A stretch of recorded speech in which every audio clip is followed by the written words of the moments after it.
Эхний бичлэг дээр нэгэн ээж хүүгээ унтаж байх үед нь хүүгийнх нь өрөөний камерт бичигдсэн ачирхалтай зүйлийг олон нийтэд хуваалцжээ. Хүүгийн ээж бичгтээ 10 сартай хүү минь өдрийн унтлагын цагаараа өрөөндөө унтаж байсан.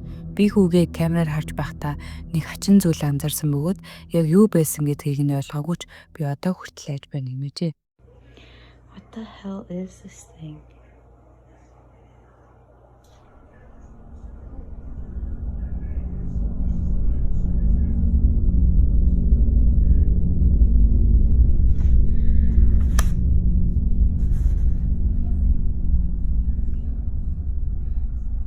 Okay, there's Cameron.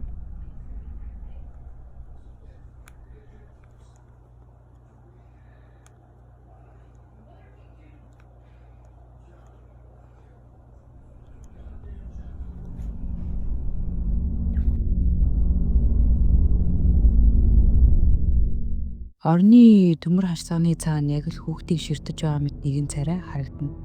Ээж энэ аимшиг дүрийг хараад галзуур шахна хүүгийн өрөө рүү очиж юу болохыг шалгахаар ярина.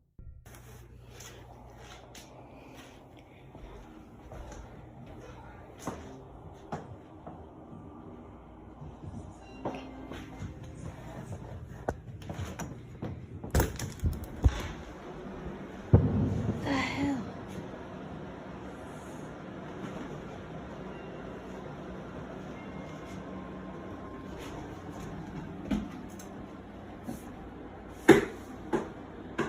There's nothing there.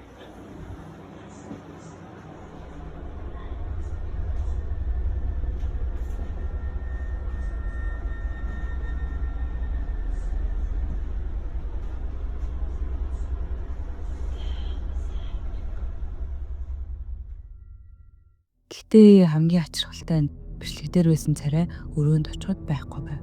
Өрөөнд хүүгээс өөр хинж байхгүй.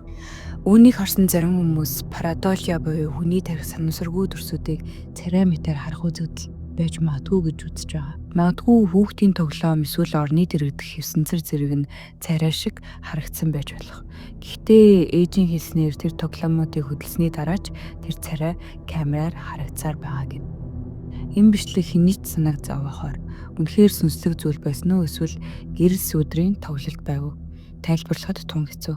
Харин та юу гэж бодож байна? Энэ бичлэгийг дахин үзээд комент хэсэгт сэтгэлээ бидэнтэй хуваалцаарай.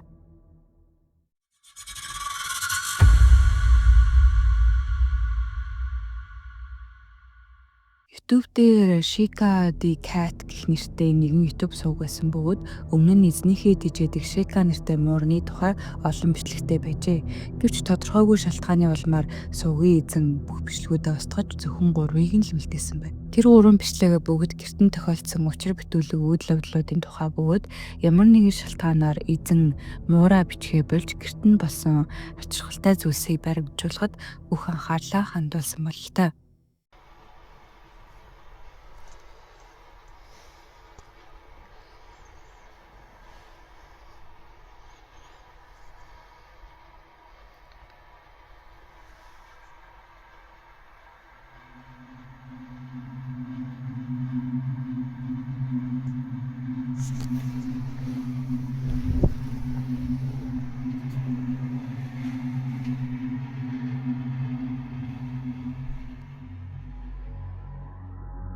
Хамгийн сүүлийн бичлэгээ тавьснаас хойш дахиж шинэ бичлэг оруулаагүй бөгөөд учир нь сувгийн эзэн тэр байраасаа нүүсэн бололтой. Тэр яагаад нүүсэн нь тодорхойгүй ч зарим хүмүүсийн үзэж байгаагаар сүнстэй холбоотой гэртэн тохиолдоод байгаа үзэгдлүүд түүнийг тайван суулгах аргагүй болгосон гэв. Энэ явдлыг сонсон Могуро гэх нэгэн нэр тухайн байшинг худалдан авчээ. Тэр Shika муурны эзний түүхэд маш их сонирхолтой байсан тул бүх зүйлсийг өөрийн биеэр шалгаж үзэхээр шийджээ. Тэр байшинд нүүж ирээд янз бүрийн камер суйрлуулж хөдөлгөөн мэдрэгч хүртэл суулгасан байна. Бүх зүйлсээ эзэн там болгоод эхний шөндөө юу ч тохиолдоогүй ч 2021 оны 11 сарын 20-ны өдөр түүнийг унтаж авах үед дараах зүйл тохиолджээ.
Магура үүд рүү очиход юу ч байхгүй байв. Гэвч тэр доод давхраас чимээ сонсож угаалгын өрөөг шалгахаар оржээ. Чимээ ваннаас гарч байгаа мэтээсэн ч тэнд юу ч байсангүй.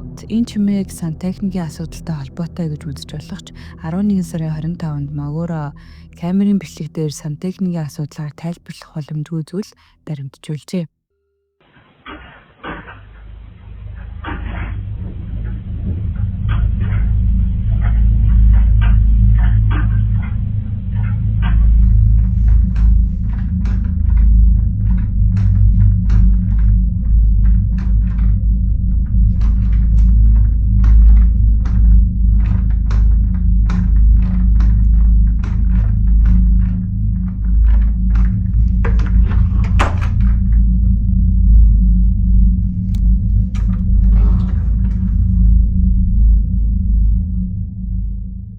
Хамгийн шүүгээний хаалга өөрөө нэгдэж байв. Магура үүнийг тайлбарлаж чадахгүй байсан ч 11 сарын 28-нд бүрч гайхалтай зүйл тохиолдсон юм.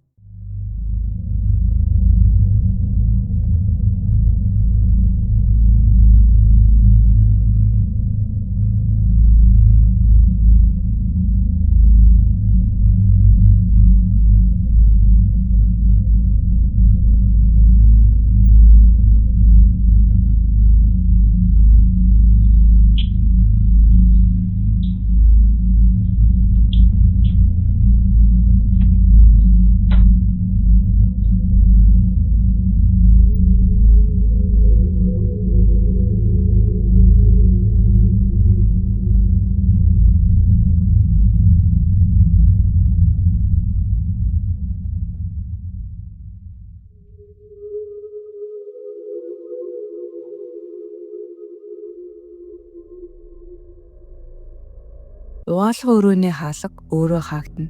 Гэтэл хамгийн аимшигтай нь угаалгын өрөөний дотор цагаан дүрс гинт гарч ирээд хэсэг хугацааны дараа алга болов. Магура энэ дүрсийг шууд хараагүй бөгөөд бичлэгийг эргэн үзэхдээ анзаарчээ. Тэрэн бүхнээс хойш энэ байр үнэхээр сүнстэй гэдэгт итгэх болсон байна.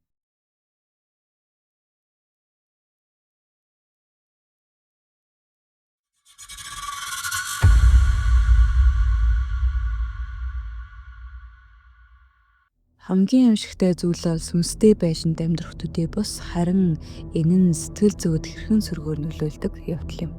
Гэр гэдэг бидний аюулгүй 50 мэдрэмж төрүүлдэг газар байх ёстой ч сүнслэг нөлөөлтөй орчинд энэ мэдрэмж ор мөргүй харил.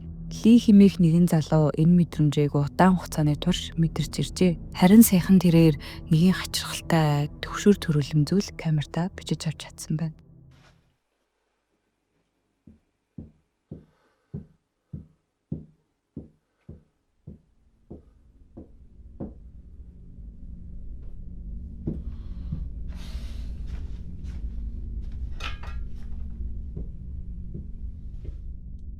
Шүн дунд Ли дээд давхрын таазнаас гарч буй чимээ нэрсэрж гар утсаавч бичлэг хийжээ. Таазны хавьд хэн нэгэн алхаж буй мэт чимээ гарч байв. Ли хулгайч орж ирсэн байж магадгүй гэж бодон шалгахаар шийддэг. Гэвч тэр хэнийг ч олж харсангүй. Үүний дараа тэр шатны хажуу сууж бичлэгээ үргэлжлүүлэн хийж өглөө. Гэвч яг энэ үед хамгийн аимшигтай зүйл тохиолдсон юм.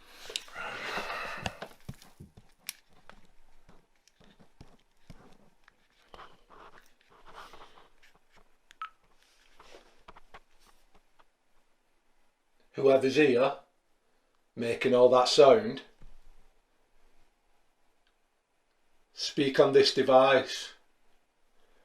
If you've got the balls, tell me your name. Tell me your name clearly. Tell me your name clearly.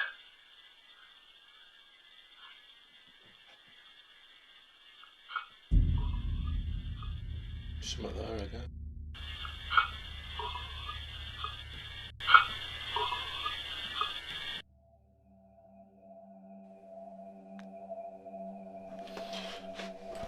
I'm going back in my bedroom, I'm scared. Ли төхөөрөмжөөр дамжуулан нэрийг нь хэлхийг шаардахад үл харагдах дуу хоолой хариу өгсөн мэт сонсогддог.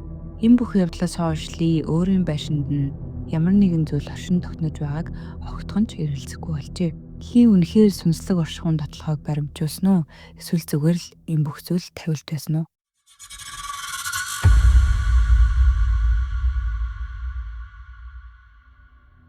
Reddit дээр Loop хэмээх нэгэн хэрэглэгч дараах зураг болон түүхийг олон нийтэд хуваалцжээ. Манай эхнэр гэрт хэн нэгэн байгаа мэт мэдрэмж авдаг гэж хэлж байсан бөгөөд заримдаа хачин чимээ гардаг ба би ч бас үнийг сонсож байсан. Гэхдээ би үүнд үргэлж логик шалтгаан байгаа гэж өөрийгөө тайвшруулдаг байлаа. Тэр зургийг харах хүртсэн. Ажлаасаа ирээд шууд шүршүүт орчоод унтах өрөөнд орж хувц өмсөх үедээ эхнэрийн Snapchat-ыг онгойлгож нэг селфи хийсэн юм. Зүгээр л no you гэж бичээд илгээчихсэн юм. Гэтэл тэр даруй надад буцааж зураг илгээхдээ чи ард чин юу байгааг харсан уу гэж бичсэн байсан. Би үүнийг хармагцаа цочирдож буцаад унтлахын өрөөнд орж шалгасан ч юу ч болж хараагүй. Зураг дээр дараах дүрс боожээ.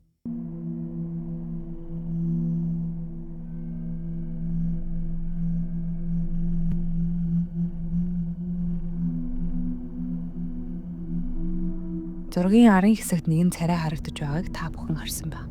Ихэнх иймэрхүү зургуудын адил энэ нь хүний тархины перидолио буюу хүний тархи санамсаргүй дүрсүүдийг царай мэтээр харах үзэгдэл байж магадгүй. Гэхдээ яг юунаас олж энэ царай харагдаж байгаа нь тодорхойгүй тул уг зураг өнөөдрийн хүртэл нууц хэвээр үлджээ. Харин та юу гэж бодож байна? Энэ зүгээр нэг гэрлийн тусгалуу эсвэл үнэхээр хэн нэгэн байсан уу? Хэрв танд энэ бичлэг таалагдсан бол subscribe дарж биднийг дэмжээрэй.